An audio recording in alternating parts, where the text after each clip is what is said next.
యేసయ్య యొక్క శక్తి నీకు తెలుసా?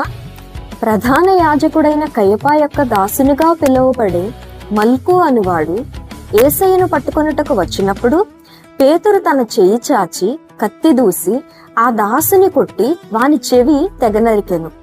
ఆ సమయంలో యేసు పేతురుని గద్దించి, ఈ సమయమున నేను నా తండ్రిని వేడుకొనిన ఎడల ఆయన 12 సేనా వ్యూహముల కంటే ఎక్కువ మంది దూతలను ఇప్పుడే నాకు పంపడని నీవు అనుకొనుచున్నావా అని బదులిచ్చెను.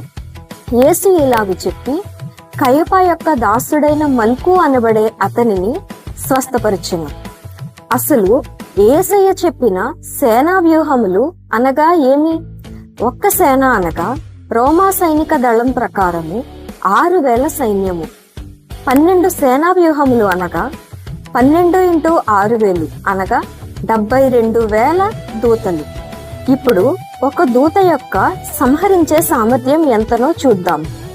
2వ రాజుల గ్రంథము 19వ అధ్యాయము 35వ వచనం ప్రకారము సన్హెరీబు అనబడే అష్షూరు రాజు యూదా రాజైన హిజ్కియా ఏలుబడిలో యూదా ప్రజలపై దాడి చేయుటకు కుట్రపన్నగా ఆ రాత్రియే యెహోవా దూత బయలుదేరి అష్షూరు వారి దండుపేటలో జొచ్చి 185,000 మందిని హతము చేసెను.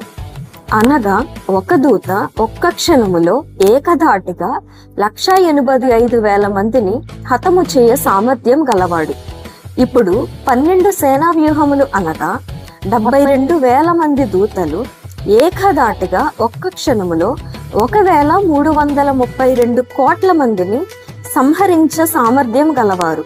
అంతటి శక్తిని యేసు ప్రభువు కాదని మన పాపముల నిమిత్తమై శిలువపై చావుంది.